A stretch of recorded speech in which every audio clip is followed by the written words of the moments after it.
الطلاق بالنسبة لك هو داء القرن الحالي، لا تفكر الناس إلا في سعادتها الشخصية والفورية، قد يكون ضروريا في بعض الأحيان في إطار البحث عن الانفتاح الشخصي. أنا بحس لا هيدا ولا هيدا. أنا بشوف الطلاق إنه إذا لقى حاله واحد إنه بطل مبسوط بحياته، في شيء عم بيوقفه، إنه إيه لازم يطلق يكمل حياته، الحياة مكملة. بس إنه إذا مش هالقصص، أنا بحس إنه مش إذا بدك تكون مبسوط بحياتك أو لا، ما أنت نقيت. لا أنت مش هيدا. نقيتنا. أنا بشوف إذا بس وقف حس إنه هو كتير عم بطل، إنه كل العالم بتبطل مبسوطة بالآخر، إنه مش حتضلك مجوز و لا بالعكس. هابي. اوكي بس انه life. بضل في لا انه بدهم يطلقوا، لانه مبسوط الواحد يعيش مع الثاني. بس اذا واحد لقى حاله عم بيوقفه وعم بيرجع لورا وعم بيبهدله، هلا اكيد بفضل يطلقوا. قد يكون ضروريا في بعض الأحيان إذا كان الشخص ما عم بيلاقي بقى سعادته أو خلص القصص مسكرة. بختار داء القرن الحالي لأنه لا تفكر الناس إلا في سعادتها الشخصية والفورية، لأنه 3/4، مش رح أقول 3/4، رح أقول most of people، يعني الأكثرية بلبنان صاروا عم بيتبعوا ملذاتهم الشخصية، صاروا عم يتبعوا حياتهم الخارجية، ما عم تهمهم بقى العائلة، ما عم بهمهم بقى هو الروابط العائلية اللي كنا نعيشهم زمان. هو داء القرن الحالي لأن هو أهين. يعني هلأ كل الناس يعني صار هين كتير تقول بدي طلق، كلمة صارت سهلة، بدي طلق، بدي أترك البيت. في أشخاص كتير ما بيعتمدوا على الطلاق، بيتركوا البيت وبيفلوا. لا أنا ضد الطلاق أكيد، ما شيء حلو أبدا إنه يكون في عملية طلاق بين اثنين يكونوا مع بعض ويفترقوا. ده القرن الحالي. إذا في couples لا إنه relationship like is completely doomed، إذا حدا خان التاني ولا أو ضرب التاني أو هيك، إنه أكيد أنا I support divorce. قد يكون ضروريا، خصوصا لأن صاروا هلا مش هلا داء القرن الحالي انه بعدهم عم يتجوزوا صغار، يعني ما بيكونوا بيعرفوا شيء ديجا من الحياه. بس هيدا مرض العصر، مرض العصر. for any reason بيطلقوا. ليه مش الزواج هو مرض العصر؟ ما واصلين لك، انا هيك حاسس. انا مش كتير مع فكره الزواج، بلكي بالاساس ما عادش فينا نكمل، فاكيد الطلاق الحل اكيد ضروري. يعني مش انه لا ما بدي اتطلق عشان انه نظره المجتمع وشو بدهم يقولوا، لا انا ما عندي مشكله بفكره الطلاق. كيف ترى نفسك في المستقبل؟ متزوج، عازب، مرتبط مع العائله ام من دون اطفال؟ ان شاء الله انه متزوجه مع اطفال، انه عائله. هذا السؤال على مريم نور شوي على مش مريم نور، على ميشيل حايك ولاد عبد اللطيف. أنا بشوف حالي مرتبطة، بس مرتبطة أول شيء مع بارتنير قبل ما نتجوز، بس نتجوز أكيد بنجيب ولد. أنا بعتقد عازب، لا أطفال ولا ارتباط. أنا كمان لا أطفال ولا ارتباط ولا وجع راس. متزوج مع أطفال. إذا طلقتي بتقسمين الأولاد؟ اوف بدون أطفال. لا متزوج مع أطفال. I don't know. I don't like to think about the future. I like to think about today. متزوج مع أطفال طبعا ضروري. مع طفلين أو طفل. أكيد متزوج مع أطفال. How do you feel about marriage? It's my dream. It's the best way to tell your partner that you truly love him or her. It's not for me. Living together and or having children are much more important commitments. It's a requirement. Where I come from, it's necessary.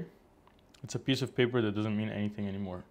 أحسن وسيلة لكي تبرهن على مدى حبك، يعني هو حلم. لا الزواج هو حلم انه مش هالقد. لا بظن ضرورة، مش بس بالمجتمع اللي أنا فيه، إجمالا عن كل العالم. يعني الزواج بالنهاية هو الاستقرار، يعني كل واحد حيوصل لعمر معين لازم يتجوز، فهو ضرورة. ضروري تتجوز إذا ما بتلاقي حدا تتجوزي؟ لا، بس إنه هو الزواج يعني if you get married إنه it's a necessity for you. لا, it's a sign of love. It's not a necessity. It is a sign of love. Vaut mieux vivre seul plutôt que vivre triste avec quelqu'un que tu n'aimes pas. أنا مش هيك قصدي. مش إنه مجبورة تتجوزي، لا مش هيك. بس as in c'est nécessaire يعني. Le mariage par définition c'est une preuve d'amour. Point next. انه ولا وحده منهم. الزواج اكثر انه شيء، في منهم بيحبوا يتزوجوا ومنهم ما بيحبوا، بس انه للي بيحبوا يتجوزوا انه هو اكثر مثل انه مش حلم، بس مثل راحه نفسيه وسعاده. يعني كلهم فيهم قيمه منهم لحالهم، بس انا يعني ما مش ضروري يعني for example يعني تسأل حدا يتجوزك تتفرجيه انه عن جد بتحب هاي الشخص. ما بفتكر في 1000 طريقة غير فيك تفرجيه انه بتحب هاي الشخص.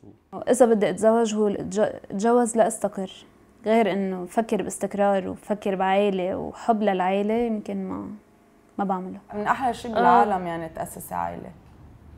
ايه بس مش احسن وسيله لكي تبرهن على مدى حبك يعني. مش احسن وسيله، انا بقول ضروره. الزواج التزام،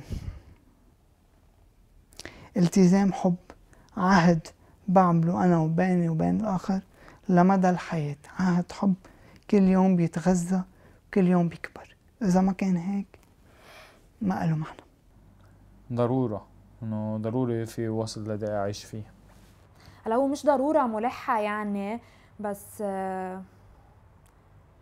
انه مهم يعني، بس مش انه اذا ما الواحد ما تزوج يعني خلص ما عادش فيه يعيش. طيب شو بتنقل؟ اثنين سوا. ولا واحد. انه قصدي انه الزواج شيء مفهوم خاص لإلي. اوكي. ما بتلاقيه بولا وحده. ايه. اوكي. مش حلم يعني.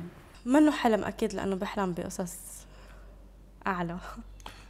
استقرار معا وانجاب الاطفال وحب بذات الوقت يعني، وهو شيء قطع ورق يعني، هو ورق كتبتيه يعني ما له عازم. انا كمان بوافقك الراي. ينبغي ان يمنع الزواج العرفي في غياب زواج شرعي وقانوني موافق،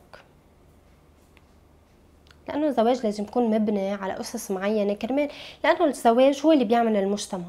اذا في مشكله من الاساس بالزواج ومنه مبني على اساسات منيحه، كمان هذا الشيء رح ياثر على المجتمع بمحل ما كتير بوافق بهيدا الشيء، لانه واحد اذا عباله يتجوز مع حدا بس ما عباله يروح على القانون او يروح انه يعمل له زواج شرعي، هو حر يعمل مثل ما بده طالما انه هيدا الزواج ما بيأثر على غيره، هو حر. فانه لا، انه عادي ما بوافق انه لازم ينمنع الزواج العرفي. اكيد موافق. لا، الافضل يكون زواج شرعي وقانوني. بظن موافق. ايه لا اوافق. ايه اكيد لازم يمنع، انه انا ما بوافق ابدا انه حدا يتجوز على ورقه وقلم. اذا ما في زواج عرفي، زواج قانوني، ليش شو بدنا بالعرفي؟ بلا زواج يعيشوا. لا ايه 100% صح. يعني حتى بلا هول العرفي ما بيقطع يعني ديجا القانوني والشرعي انجا قاطع يعني. شو الزواج العرفي قصدهم فيه يعني المدني؟ لا انا بظن ضد هيدا الشيء. الزواج انا مع الزواج الديني يعني، ان كان اسلام مسيحيه او اي دين، لا الزواج الديني بوجود الاهل موافقتهم افضل بكون. ينبغي ان يكون للعائله حق في اختيار زوج او زوجه لابنائهم وبناتهم. ابدا، ذلك هو اختياري الشخصي، او يمكننا ان نناقش ذلك، لكن يبقى للحب الكلمه الاخيره، او لدي راي في ذلك، لكن لن اقف ضد منع كلي من طرف العائله. عفوا سوري، ما رح اقرا. انا بقول انه لا، ما لازم هن ينقوا، بيقدروا يوافقوا على البنت او الشاب على مين نقوا، بس انه ما بلاقي انه هن لازم ينقوا او يقترحوا حدا. مجتمعنا شوي بيضيق بهول القصص كمان، انه الاهل وهيك. هلا مش معقول كمان انا اجي جيب حدا واقول لهم لاهلي هيدا هو. ليه؟ لا ما بدهم يتعرفوا عليه، بدهم يشوفوا. هن بيتعرفوا على اهله مش عليه. هن اليوم اذا بيشوفوا انه هيدا الشخص منه لإلي، صراحه انا I would take into consideration their point of view وبنتناقش بالموضوع. No way, this choice belongs to me. أكيد. أنا بقول إنه العائلة فيها يكون عندها رأي مش تختار. بس تعطي رأيها. تعطي رأيها ورأيها أساسي. بس القرار بيرجع للشخص.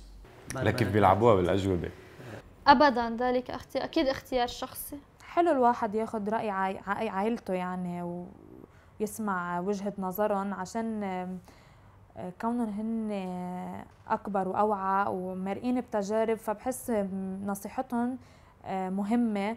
بس بالنهاية يعني تشاور، يعني أنا بنصحهم يا هن بينصحوني، أو بنوصل لحل مشترك أو لقرار مشترك يعني.